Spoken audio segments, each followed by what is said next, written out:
Should the government try push down home values?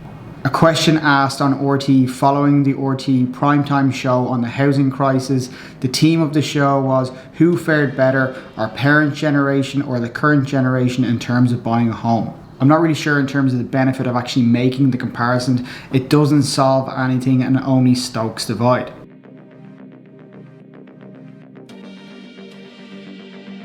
I see why the comparison is interesting from a media point of view. However, from a primetime special, it answers and solves nothing. There are very few relevant comparisons between Ireland in the 80s and 40 years later in 2022.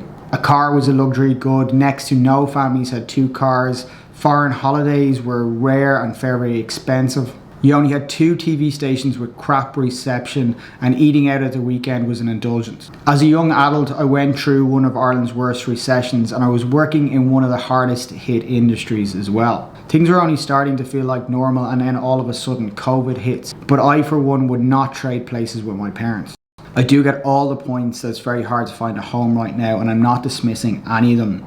I see it from clients all the time who are struggling to find a home, and people reach out to me on YouTube and Instagram telling me about their hardship. And I know it is very disheartening if you are out looking for a home right now. But personally, I feel blessed to be alive right now. Technology has changed my life. Any other time in history, I wouldn't have had the same opportunities that I have today. Being dyslexic, technology has given me the confidence to start and operate my own business. I can operate that business from a phone anywhere in the world. And in no other time in human history would that have been possible. So perhaps that's an opportunity that RT and others should be exploring in terms of the opportunities that technology give people to work remotely and work from anywhere in the world that could actually ultimately impact the housing crisis and the rental crisis, as people aren't tied down to one location for work.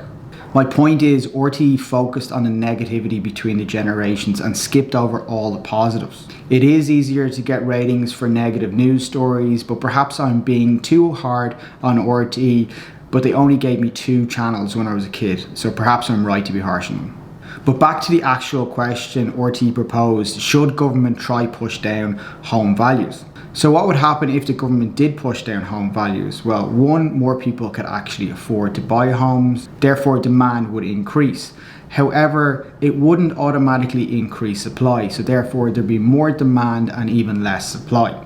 And this solves nothing. In reality, if the government did push down home values, supply for new housing would drop off, as more and more sites will become less feasible to develop out.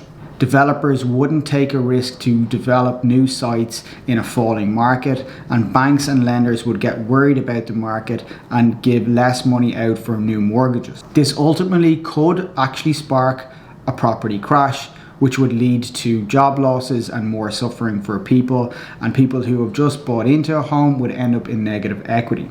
There are actually some good reasons why you would want a government to maintain home values and actually increase home values over the long term. Perhaps there's too many reasons to actually go through in this video, and it demands a video on its own, which I will put out in the next week, so make sure you subscribe to the channel. In terms of actually solving the housing crisis, perhaps RTE should ask the question, how can the government reduce the cost of supply of new housing stock? This could include reducing construction costs, planning costs, even government levy and contribution costs, as well as VAT. And why not even promote innovations in new construction technology that can provide cheaper and faster homes? Even review design standards to allow for new construction methods or innovation technology to be adopted now. I would ask RT to start looking forward rather than backwards. And as always, thanks for watching. Your support and feedback, positive or negative, is always welcome. So feel free to comment as well.